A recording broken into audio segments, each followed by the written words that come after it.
Good afternoon, everyone. Welcome to PBTV. I'm Stu. We're live on Facebook and YouTube, and this is a request from someone on Instagram over the last couple of days asking, especially after the PTS video that we did recently about sticking to sort of semi-auto with PTS to prevent damage like hop and everything, what is the best or what is the easiest out-the-box gas blowback DMR?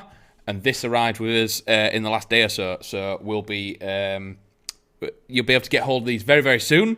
But out the box, these are semi-auto only. So this is the H&K 416 D from Umarex, fully licensed, fully marked, and ready to go out the box as a DMR, locked to semi-auto, and the power level sits in just the right spot as well.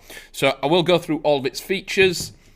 I've got some other bits to show as well that sort of complement this thing really, really nicely. But if you do have any questions about Umarex, the HK416, or DMRs in general, by all means drop them down below. We're more than happy to have a little chat about it and make sure that you get all the information that you need.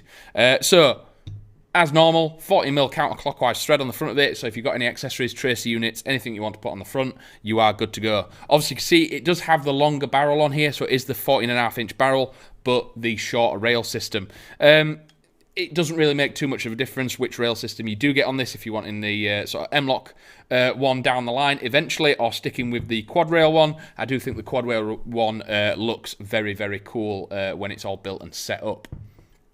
Reaper, welcome back, here every day. So good to see you. Hi, what's it built from? So various materials are used in this. So the rail system is CNC alley. You've got a metal receiver upper and lower. The mag that comes with it is a metal stanag. The grip, stock, and a few other parts are polymer. The polymer parts are the fiber reinforced, so it is really, really durable stuff. The barrel itself is steel, and the bird cage is steel. There are a few other sort of parts that are steel and plastic amongst it, but majority this thing is metal. And again, with it being a sort of a chunky platform, this thing is just over 3 kilos as well. So as a gas blowback, that's probably about right. It's probably where they're going to sit with all the metal work and everything going on. But it is, because it's going to be a DMR, you're not really going to be running around crazy with this thing. You are going to be static quite a lot. You're going to want an optic on here, so you're going to add a bit more weight to it. So yeah, 3 kilos is actually quite a decent weight to come in at. So as we were saying, the quad rail at the back, so we've got RIS on the right, left and bottom, and we do have sling mounts on the gas block at the front. Iron sights are already pre-fitted to the front. The front one is fixed in place. The rear one, you can adjust the aperture size just to get different size holes. On the real steel variant, that is purely for different ranges. On Airsoft, it's just whichever one you like. Normally with something like this, you're probably going to drop these off and put an optic on of some sort anyway. So coming back to the receiver, a couple of the controls are ambidextrous, but most of it is right-handed dominant. So the fire selector, as you can see, will not go into safe as I try and push it. That's because it's not racked and ready. So gas blowback weapons without this thing racked and around in. Well, you don't necessarily need it around in, but without it actually racked and ready to go, it will not go into safe. So it's just an easy way to test to see if a weapon is live or not. You can just touch the safety rather than picking it up and being curious. So you do then have semi, and it does have the marking for full auto, but this is just another semi-auto setting. It will not do full auto. So just flicking it round to that, it is in semi in both settings. You do have a bolt release on the left-hand side. Albert Airsoft, would it work in CQB? Absolutely not. Same with the sniper rifle, because of the power on this thing, the Stanag mag that comes with it. Out the box, these are semi-auto only, and about 390 to 395 FPS on Vorsk V8 gas. We tested it on V8 and V12. V12 is a little bit too spicy, so stick to your V8 and you will be really, really good. That's about ambient room temperature, so if it does cool off a little bit, you've got a bit of safety. Paul Eastwood, another regular, good to see you. Is there a shorter barrel version of this? There is a shorter barrel version of the 416 itself, but not this variant. So there is a HK416 with the shorter barrel, but the semi-auto only. Currently, we only have the 14-inch barrel. But if you are wanting the shorter version and probably run it in CQB and everything like that, it is the lower power version. It does have the full auto option, whereas this one is semi-auto and up at the DMR power, so it is 390 FPS, and it is exceptionally consistent for a gas platform. Unknown on YouTube, can the barrel be shortened? I've not actually looked to see if it is a sectioned barrel. I presume not, because normally Umarex do things 1-to-1, so the barrel is most likely one piece. I will try and find your comment afterwards, double check and confirm that for you, because I'd like to know as well now, because then you could just shorten it as you see fit, but normally they do it as a one-piece barrel, so it's sort of stuck as it is.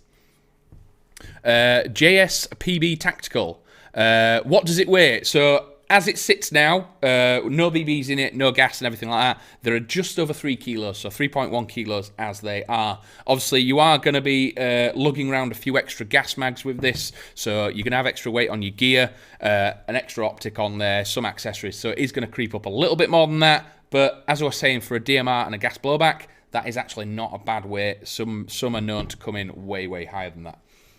So coming back, you've got the standard HK style sort of club grip.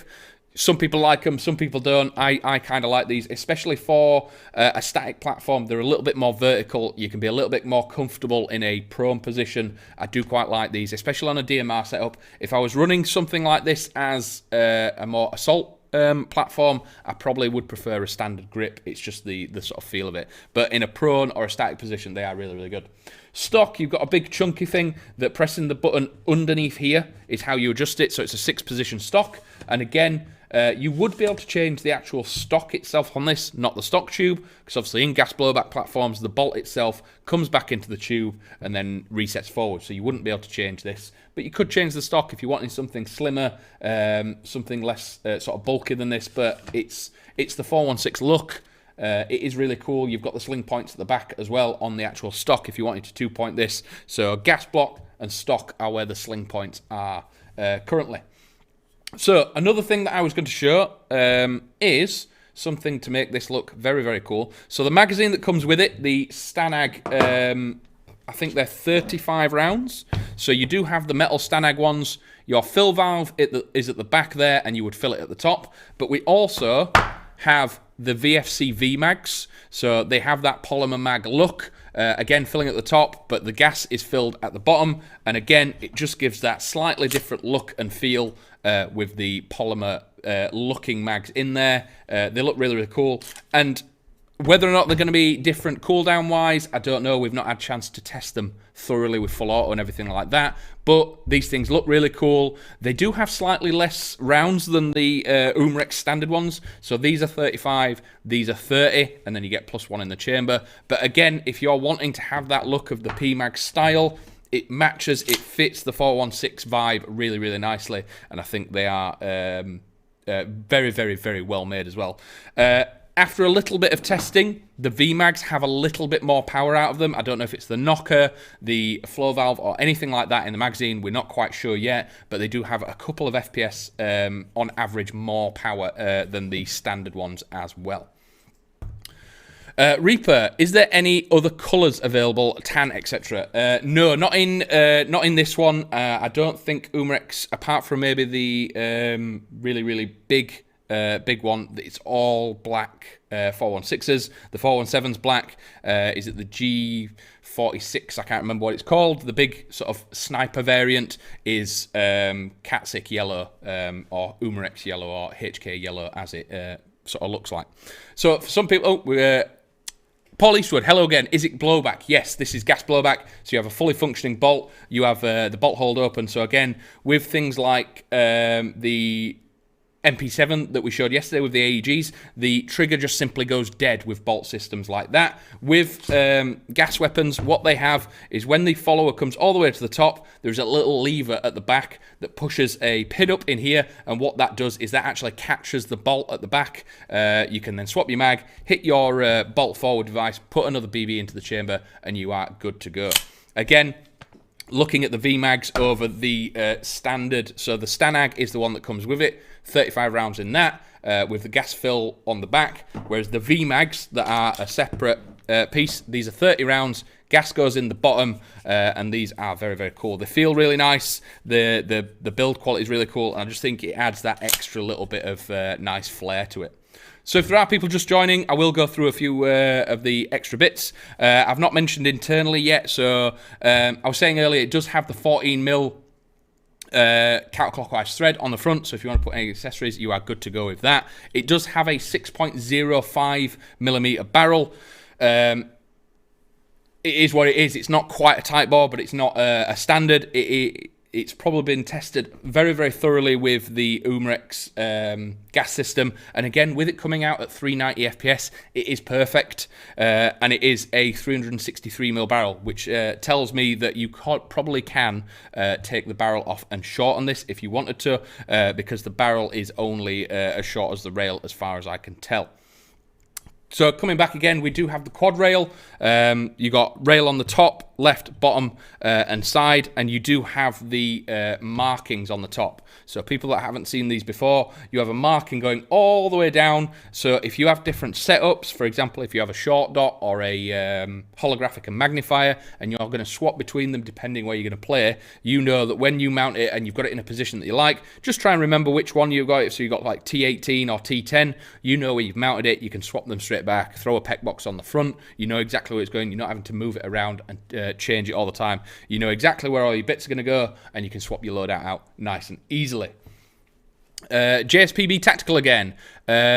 Does the forward assist button work, or is it just for show? It does physically move, but I don't think it does has any effect on the bolt itself, and I wouldn't want to use that anyway. A lot of modern platforms are going away from this because it is a terrible, terrible idea to try and force a bolt in and force around into the chamber when it's not wanting to go in there. You're just going to cause problems. If you're having dramas with the bolt going all the way forward, I wouldn't want to try and force it in. Just rack it back, make sure it's clear, and get any debris out of there that is not in where it's meant to be.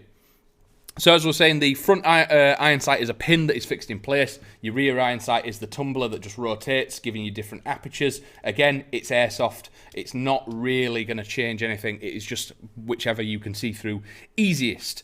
Control-wise, we've got an ambidextrous fire selector, which you can see is not going into safe because it is currently unracked. And then you have semi and semi, because this is a DMR setup out the box, 390 FPS and semi-auto only. It does not have any full auto capability. Obviously, I've currently got the VMAG in there, but out the box, it comes with the 35-round Stanag. So with that in there, that sits like that. So they're 35 rounds. The VMAGs that are separate are 30 rounds, and they are really, really cool. Very impressed with the consistency that is coming out of this. And I will state that when you get this out of the box, the FPS does flutter quite a lot, and that's because the hop is turned all the way off and the BB doesn't sit in its breech properly. Just give the hop a little tweak, it will sit, you'll get your FPS reading, and then you can set your hop to exactly where you need it. It is a little grub screw underneath the breech. You will have to split the receiver to get into it. It's not the most versatile hop to get to, but once it is set very, very well. Because it's a grub screw, it is fixed in place, and it does seem like a very, very, very good hop system. The Scottish Cat. What mods can you get for this? Personally, I probably wouldn't do anything to it. Gas blowbacks, I mean, if you're wanting to mod something out of the box, I wouldn't buy it. I'd buy something that already has that. When you're on about mods, do you mean to make it better? I don't think you can make this better. It is already at the FPS limit. It's already got a really good barrel in it. If you're wanting stuff like a different rail, or a different stock, you can do stuff like that. You can do stuff like that to anything, but again, mods-wise, I don't get the whole modding something that's brand new out of the box that is already doing the exact job it needs to. This thing set at semi-auto, good to go as a DMR, sat at 390 FPS, perfect on a 0.2. So yeah, I wouldn't change anything on this personally. It is really, really... The only other thing I would add to it are the VMAGs, because they're awesome. Albert Airsoft, what length is it at? Currently, with it fully collapsed, this thing is about 80 centimeters long, so it is a big beast. But again, as a DMR, it is going to be quite a lengthy boy. With it fully out, it comes to almost 90, so it's about 88, 90 centimeters with it fully extended. So if you have got big gangly arms like me, it does help being able to have all that stock position and make it comfortable when you do get into a decent firing position. Reaper, is she well balanced? Kind of, because 416s have quite a chunky rail system. Normally when you look at AEGs or your AR platforms, like the Raiden yesterday, most of that weight was back here. All the ball, all the receiver, everything, and the rail was as basically lightweight as possible. Because the 416 was originally designed to be a rugged, long-lasting platform, there is still quite a lot of weight at the front here. So it does balance kind of centrally, but it's not quite... I quite like the weight to be further back, especially when shouldered. If the centre of gravity is back here, it's going to be more comfortable in the shoulder. But again, with it being a DMR, you're going to be in a static position, maybe even throw a bipod on this thing, a foregrip, and it is comfortable to shoulder and wield. It's not a labour to run around with, but it's not balanced for a shooter. It is balanced for a platform, so it is centrally balanced, but I prefer it to come all the way back here. Henry on YouTube, hi Stu, is she good for a DMR and what scope would you? This is the perfect gas blowback DMR. It is ready to go out the box, 390 FPS, locked to semi already, so you've got safe, semi, and semi. Scope wise, I'd probably look at one of the Vector Optics short dots, maybe the AGN or something like that. Maybe do a dual tone vibe, so get the bronze AGN, a tan grip, maybe a big shroud or something on the front, and get this rocking out really, really nicely. With the AGN, you could even put a little canter on there in case you've got it set at like 4 to 6. Because again, DMRs, 20 meters isn't as far as some people think. So just be aware you don't want a full-blown sniper scope on this, because again, you are only at that 390 FPS. It's not much above 350. So you do want that magnification of maybe a 1 to 6. Sit at about 4 and then run around like a crazy person. You don't want that sort of 4 to 12 scope that snipers might have with the 500 FPS. So you want to sit in that middle ground. Even a fixed 4 times on this, like an ACOG or something, would be really, really cool and fit really nicely. You could put a little doctor sight on top. But yeah. Any other questions? Oh, we've got more coming in. MTB Scotland. I'm getting the Crytek Trident Mark II SPR for Christmas. It's my first gun. Do you recommend it? Yes, Crytek are absolutely fantastic. The build quality is pretty much second to none. Very, very much on par with Umarex build quality. The gearboxes are awesome. The reliability is really, really good. And again, it's an AR platform, so down the line you can trick it however you see fit. So, this has been the Umarex HK416 D. D does not stand for DMR. It is the configuration that it is. It's just coincidentally that this is coming out the box as a DMR, 390 FPS, semi-auto, ready to go. So you do have a safe, but then both configurations on the fire selector are semi-auto. So, any final questions before we disappear? By all means, ask away. Callum on Facebook, how does it compare to other GBB 416s in your opinion? It is one. If that makes sense. The recoil is absolutely phenomenal because you do have that extra bit of power in there. Going up to that 390, this thing does punch you in the shoulder a little bit. It is a hell of a lot of fun to fire, but also with that extra power, I don't know if there's maybe a slightly stronger recoil spring in here because its return to battery is exceptionally fast. The follow-up shots on this are what's going to make this really, really cool. Yes, it is set as DMR, which is cool. Its FPS is really, really cool, but its return to battery and getting that second shot off, in case you miss or there's 2 people around, is what's going to put this sort of stand this above other things in its class. And also, I can't sort of show this off much more. The VMAGs just, they sort of complete that look. Get this all set up, few VMAGs, and you are good to go. But if that's everything for today, it's always a good to chat with you. Reaper's regular again. We've got people on Facebook. But yeah, I'm very, very excited to try and get this on a range very, very soon. Pewski Pete, have you ever caught your beard in a breach? That's a personal story, and I'm quite offended, Pete. But yes, I have. Unfortunately, it hurt a lot. But if that's everything for today, thank you very much for joining us. It's always great to talk to you. The more you lot talk, the easier my job is, and I love having little conversations with you. So we'll be back again Friday about 4 p.m. for another live stream. Anything you want us to talk about, by all means, drop it us on Instagram, and we'll throw it up the list. But if that's everything, thanks very much, and I'll see you in a bit.